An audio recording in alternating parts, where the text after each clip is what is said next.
بسم اللہ الرحمن الرحیم۔ السلام علیکم۔ آپ دیکھ رہے ہیں D D P Analytica. Prime minister جو کچھ بھی کہتے ہیں یا تو وہ مذاق بن جاتا ہے یا پھر وہ ڈیمورلائزیشن اس سے ہوتی ہے اور عوام ہمیشہ باتیں سننے کے بعد سوچتے رہ جاتے ہیں کہ اس میں سچ کیا ہے جھوٹ کیا ہے۔ مجھے سمجھ نہیں لگتی، میں سمجھنے سے قاصر ہوں کہ اس طرح کی باتیں کیوں کی جاتی ہیں۔ آپ سوچئے کہ ایک وقت پہ کے پی کے میں کراؤڈ کو ایڈریس کرتے ہوئے پرائم منسٹر شہباز شریف نے کہا کہ اگر آپ لوگوں کو سستا آٹا مہیا کرنے کے لیے مجھے اپنے کپڑے بھی بیچنے پڑے تو میں بیچ دوں گا۔ آپ امیجن کریں ذرا، یہ ایک لیڈر کی سٹیٹمنٹ کیا لگتی ہے اس طرح؟ پھر آپ دیکھیے کہ ہر شخص جو یہاں پہ پاکستان میں موجود ہے، اگر اس سے یہ کہا جائے کہ اکانومی کا برا حال ہے تو وہ سوال یہ کرتا ہے کہ کیا میں نے کیا برا حال؟ جنہوں نے اکانومی خراب کی ہے یا جن کی وجہ سے مہنگائی ہے وہ تو حکومتوں میں بیٹھے ہوئے ہیں، اور آپ اپنی قوم سے توقع کرتے ہیں کہ وہ سختی جھیلیں اور آپ ان کو وہ رستے دکھاتے ہیں جو بالکل کسی بھی لحاظ سے وہ لگتے نہیں کہ کسی عقل مند کی طرف سے بات کی جا رہی ہے یا کسی ایسے آدمی سے جو واقعی قوم کے مفاد کی بات کرنا چاہتا ہے۔ آپ کو یاد ہے کہ یہاں پہ اس حکومت نے کہا کہ آپ چائے کی پیالی دن میں ایک پی لیا کریں، چائے کی کنزمپشن آپ کم کریں۔ پھر پرائم منسٹر نے اب تقریر کی اور کہا کہ ہم سب کو روکھی سوکھی کھا کے گزارا کرنا ہوگا اور کانٹوں بھرے سفر سے گزرنا ہوگا۔ ڈیمورلائزنگ ایک تو یہ چیزیں، ایک طرف آپ پاورٹی ایلیویشن کی بات کرتے ہیں۔ ڈیمورلائزنگ اس لیے بہت زیادہ ہے کہ حکومت کے اپنے قول و فعل میں ایک بہت بڑا تضاد پایا جاتا ہے۔ آپ عوام سے تو توقع کرتے ہیں کہ وہ ہر طرح کی قربانی دیں، عوام اپنا کھانا پینا بھی قربان کریں، چائے نہ پئیں، آٹا مہنگا ملتا ہے تو 2 روٹیاں کھانے کے بجائے 1 کھا لیں، یہ ساری باتیں ہیں۔ لیکن کیا یہ سارا کچھ آپ بھی اپنے اوپر لاگو کر رہے ہیں؟ میں ایک شخص سے میرے پاس مجھے ملنے کے لیے آئے تو میں ذکر کرنے لگا، میں نے کہا عوام کیا سوچتے ہیں کہ اگر وہ آدھی روٹی کھا لیں اور اس سے کوئی بچت ہو جائے گی اس میں، تو ان کا جواب یہ تھا کہ یہ بات نہیں ہے۔ عوام بھوکا بھی گزارا کر لے اگر اس کو یہ نظر آئے کہ حکمران طبقہ، امیر طبقہ یہاں پہ وہ بھی ان کے ساتھ وہ مشکل اسی طرح گزار رہا ہے، کاٹ رہا ہے جس طرح کہ ہم کاٹ رہے ہیں۔ انہوں نے کہا کہ اگر ملک میں غربت ہے یا یہ کہ ہماری اکانومی ٹھیک نہیں ہے، پیسہ نہیں ہے، تو آپ ان جا کے لوگوں کو دیکھیں ہوٹلوں میں کھانے کھاتے یا دائمیں، تو اس سے تو نہیں لگتا کہ یہاں کمی، پیسے کی کمی یا غربت ہے۔ دوسرے لفظوں میں عوام یہ توقع کرتے ہیں کہ جب آپ ان کو یہ بھاشن دیں کہ آپ روکھی سوکھی کھائیں تو پھر آپ بھی عیاشی کرتے ہوئے نظر نہیں آنے چاہیے۔ دوسری بات یہ ہے کہ عوام کی سوچ، کیونکہ بہت بڑا طبقہ عوام کا اب باشعور ہے، وہ سمجھتا ہے کہ اس ملک کے ساتھ ہوا کیا۔ بہت دفعہ یہ سوال آتا ہے کہ ہمیں آپ کہتے ہیں کہ کفایت شاری کریں، ٹیکس بھی زیادہ دیں، آپ ہم سے توقع کرتے ہیں کہ ہم ایک ہی پیالی چائے کی پی لیا کریں۔ یہ سب باتیں ٹھیک ہیں، لیکن ان باتوں میں اثر نہیں ہے، ان کا قوم ان کو قبول کرنے کے لیے تیار نہیں ہے، کیونکہ آپ کی جائیدادیں باہر ہیں، وہ تو آپ نے اپنے لیے باہر ایک علیحدہ دنیا بنا کے رکھی ہوئی ہے۔ ہاں، اگر تمام پاکستانیوں کو یہ نظر آئے کہ آپ باہر سے اپنی جائیدادیں ادھر لا رہے ہیں، لوٹا ہوا مال سوئس بینکوں سے نکال کے واپس لا رہے ہیں، تو کسی کو بھی کوئی اعتراض نہیں ہوگا آپ کے ان کہنے پہ کہ جناب روکھی سوکھی کھا کے گزارا کریں۔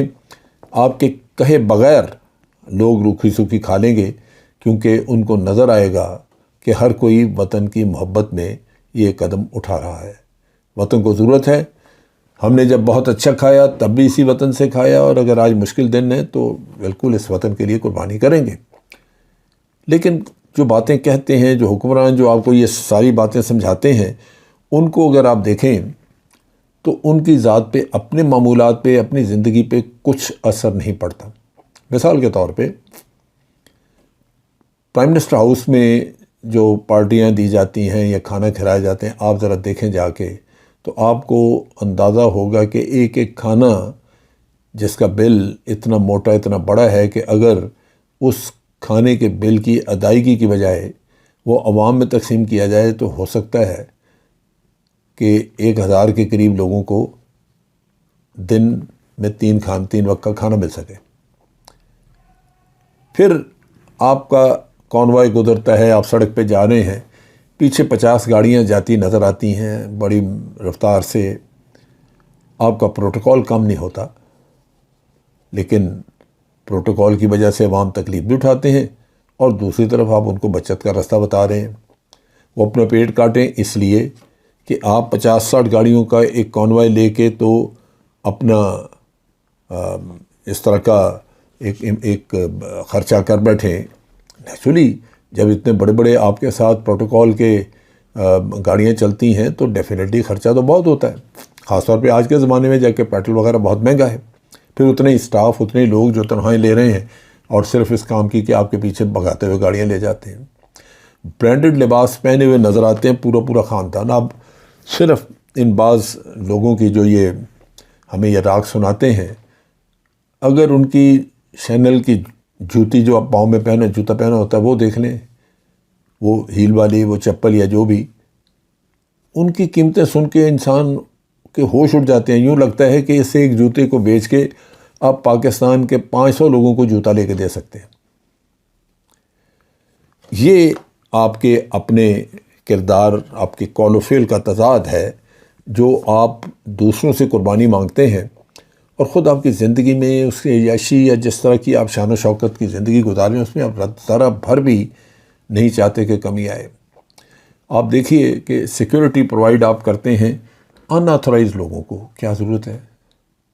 اب مریم جو کہ کنوکٹڈ تھی، اور صرف یہ کہ اس کے چچا وزیر اعظم بن گئے، لہذا اس کو بہت بڑا سیکیورٹی کا ایک سیٹ اپ دے دیا گیا جو پرائم منسٹر کے لیے ہوتا ہے۔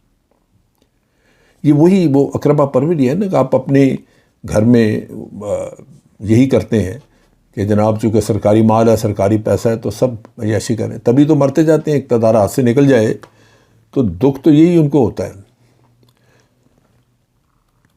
طرز حیات اگر آپ اپنا شاہانہ رکھیں اور عوام سے یہ کہیں کہ جناب آپ غربت جھیل لیں، تو میرا خیال ہے عوام مانیں گے نہیں، بلکہ ہو سکتا ہے کہ ان کے اندر آپ کے بارے میں بے تحاشا نفرت پیدا ہو۔ یہ وہ نااہلوں کی ایک کابینہ ہے، اور اس میں اسمبلیوں میں بیٹھے ہوئے لوگ اسی طرح کی ہوائی باتیں کر دیتے ہیں جن سے عوام میں نفرت پیدا ہوتی ہے۔ عوام کو آپ لٹے ہوئے خزانے اور مہنگائی اور ان چیزوں کا اگر کہانی ان کو سنا کے تو ان سے قربانی مانگیں گے، تو وہ آپ کو یہی کہیں گے کہ ہم تو پہلے ہی لٹے ہوئے ہیں، ہم تو اس مہنگائی کا طوفان چھیل رہے ہیں، اوپر سے آپ ہمیں یہ جو جس طرح کی بچت کی آپ تلقین کر رہے ہیں وہ بڑا مشکل ہے۔ پھر آپ سارے آپ کو سب جانتے ہیں، یہ میں بلکہ میں نے سنا کہ ہماری جو ٹیم دبئی گئی IMF سے مذاکرات کرنے کے لیے، وہ ٹیم کے ارکان، یہ مفتاح اسماعیل وغیرہ، یہ وہاں پہ 7 اسٹار ہوٹل میں ٹھہرے ہوئے تھے، اور جنہوں نے قرضہ دینا ہے جو ان کے IMF کے لوگ ہیں، وہ بیچارے 2 اسٹار ہوٹل میں۔ انہوں نے انگلی اٹھائی، انہوں نے کہا کہ بات یہ ہے، آپ ہم سے قرضہ کیوں مانگتے ہیں؟ آپ تو اس اہل ہیں کہ 7 اسٹار ہوٹل میں رہ سکتے ہیں۔ اگر آپ اتنی عیاشی والی زندگی گزار سکتے ہیں تو پھر قرضے کی کیا ضرورت ہے آپ کو؟ دوسرے لفظوں میں وہ یہ کہنا چاہ رہے تھے کہ جو قومیں اپنا گزارا یا اپنی زندگی گزارتی ہیں قرضے کی رقوم پہ، ان کو شرم آنی چاہیے کہ وہ قرضہ لیتے ہیں دوسروں سے اور ان کی منت سماجت کرتے ہیں، اور اپنے اخراجات میں وہ ایک پیسے کی کمی نہیں کرنا چاہتے۔